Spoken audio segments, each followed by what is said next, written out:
Okay, a little note now. It says, purpose is stronger than object. We did this little why exercise, and that's the beginning. Why are these goals important to you? But this is a good phrase to remember. Purpose is stronger than object. What you want is important. What you want will pull. What you want is like a magnet. Here's what I want. That's powerful, what you want. Benjamin Disraeli said, nothing can resist a human will that will stake its existence on its purpose. I'll do it or die. What do you want? Now, but here's the other part. What for? Here's what I want, but what for? What is the purpose? First is the object, is what you want. Second is the purpose. You might have said, I want $1 million home. That's wonderful. That'll pull. But here's what'll pull even stronger. What for? What for?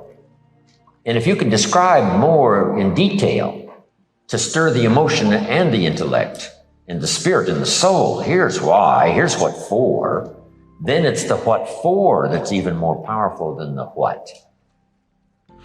What you're going to do with this home, the drama, the scene. Here's what I can see happening every day. Here's what I can see happening every week. It's going to be the centerpiece of the family activity. Here's what's going to go on. Here's the sense it's going to give me and my family. Here's what it's going to do for us. See, the purpose is what's really powerful, what's really strong. Not just the what, not just the structure, but the purpose. The purpose is the life. The purpose is the life force, the activity, the drama of what's going on. So if you can learn to do that, here's what I want and here's why. Here's what for. Armstrong just wins, all right? His 6th yellow jersey. It'd be a good question to ask him. What for, Lance? What was all this for? Well, 1 was to prove to myself. 1, after I beat cancer. Now can I do 6? This is one of the most amazing athletes in the world. And if you had a chance to talk to him and you finished the conversation, when you walked away, you would say, wow, now I understand why he did it. And now I understand how he did it. Now he give me a sense of what drove him. Here's why, here's what for. Wow, when someone finishes that discourse, you say, no wonder the performance was extraordinary. No wonder the achievement was out of sight. Here was what for and here was the purpose. See, that's important. Talk that over with your children. What do you want and what for? What's it going to do for you? How's it going to make you feel? Then what's the next step beyond that? Once you've achieved that, now what? Okay. So purpose is stronger than object. Here's the next one now. On your goals, a lot of your goals need to be personal development, the person you wish to become. Positions of authority, position of influence, being able to influence not only your family but others, community influence, national influence. There's a whole debate now on who best influences the country and who could best influence the military and who could best influence the economy and who could best influence the other nations of the world and the leaders of the world. Who has the strongest and most powerful influence? Who could become a giant in terms of influence by language, by style, by background, by reputation? The person you wish to become, not just the center of attention, but perhaps the center of activity. Someone who can give directions, someone who can give people the right tips on early steps to take to build a career, to build a business. A person of supreme confidence that what they share is good and valuable. It's great to be that kind of person. There's a unique story of Lydia Colon, who started with $1 from the Spanish-speaking community in Miami. And now she's a millionaire, does business in several countries, and she's rich. And as she looked back over her story and how she got started, she was sponsored in business by someone. And here is her answer, part of the answer. I was sponsored and instructed and helped by the right person. If that hadn't occurred, I may never have had this opportunity, or I wouldn't have gone this far, or it wouldn't have been this easy for me to do. But thank God, she says, I found the right person. So jot this down. One of the greatest wishes and desires for all of us should be to be the right person. So that when somebody looks back, they'll say, wow, I could have met 100 people, but I met this person. I want to be that person. that when people look back say, wow, one of the reasons for my success, I met the right person that gave me the right instructions, that didn't lead me astray, that gave me the straight talk, told it like it was. Become the right person. I'm going to make you a promise. If you will decide definitely what you want most during your entire lifetime and write it down on paper so that I can read it, I will give you the master key with which you may open the door to the attainment of your desires, whatever they may be. The exact moment when I will deliver this master key to you will depend entirely upon when you are ready to receive it.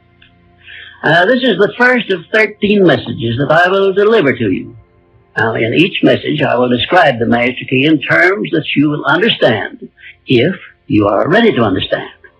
And now I shall give you the first cue as to the nature of the great master key which has been responsible for all the great successes in every calling, in every part of the world. Please listen carefully to what I have to say, because you may discover the secret of the master key in this first visit. You may get your first cue as to the nature of the great master key when I tell you that psychologists have discovered a natural law which is the very foundation of all personal successes.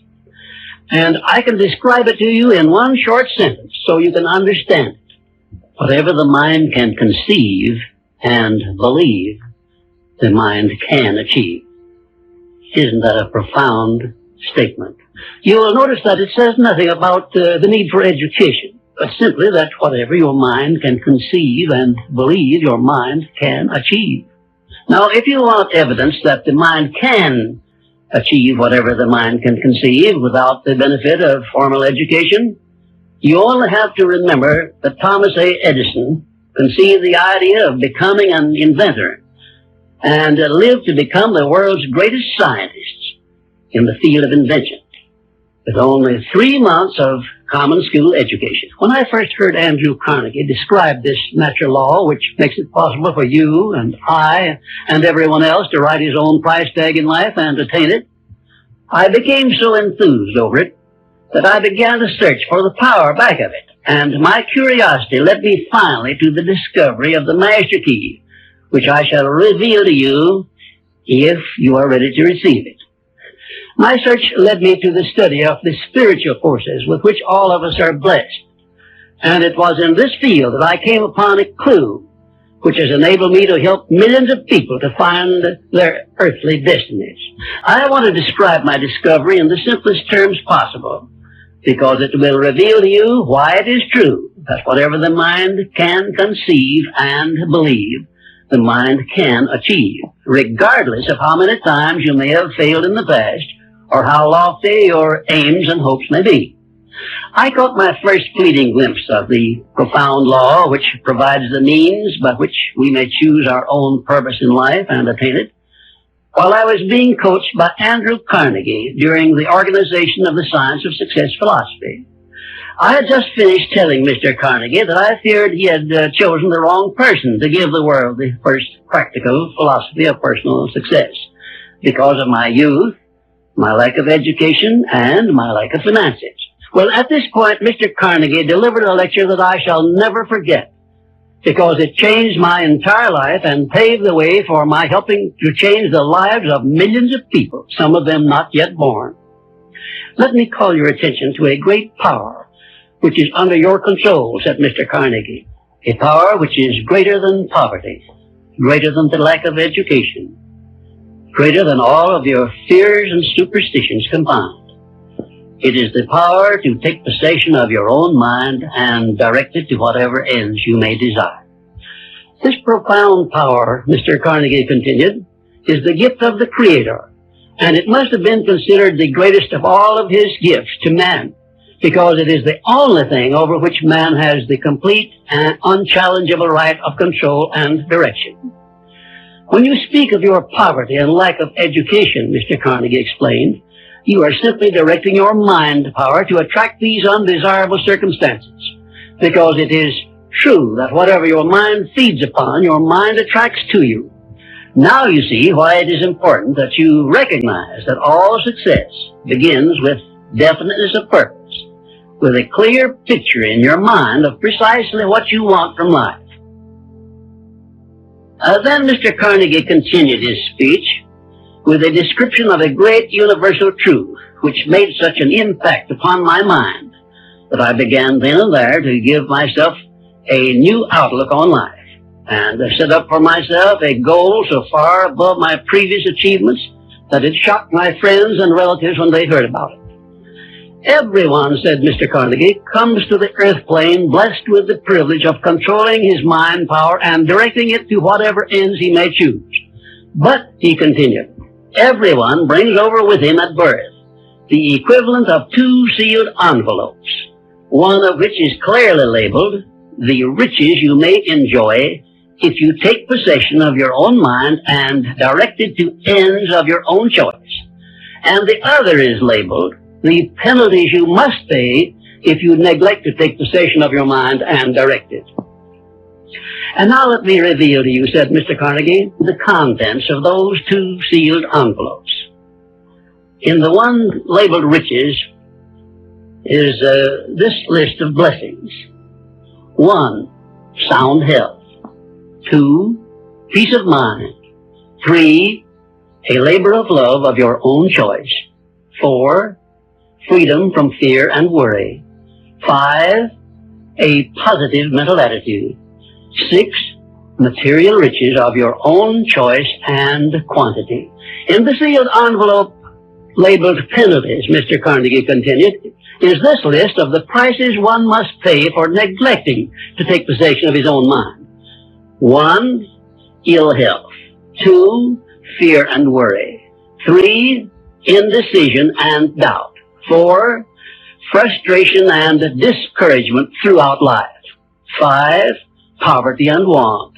6, and a whole flock of evils consisting of envy, greed, jealousy, anger, hatred, and superstition. Now, my mission in life is to help you and everyone who needs my help to open up and use the contents of the sealed envelope labeled riches.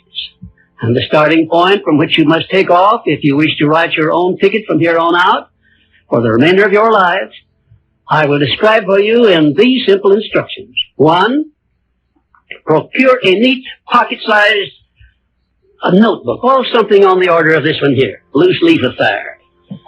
And on page 1, write down a clear description of your major desire in life, the one circumstance or position or thing which you will be willing to accept as your idea of success. And remember before you begin writing that your only limitations are those which you set up in your own mind or permit others to set up for you. And 2, on page 2 of your notebook, write down a clear statement of precisely what you intend to give in return for that which you desire from life. And then start in right where you stand now to begin giving. And 3, memorize both of your statements, what you desire and what you intend to give in return for it. And repeat them at least 12 times daily. And always end your statements with this expression of gratitude for the blessings with which you were gifted at birth. I ask not, O divine providence, for more riches, but more wisdom with which to accept and use wisely the riches I received at birth in the form of the power to control and direct my mind to whatever ends I desire.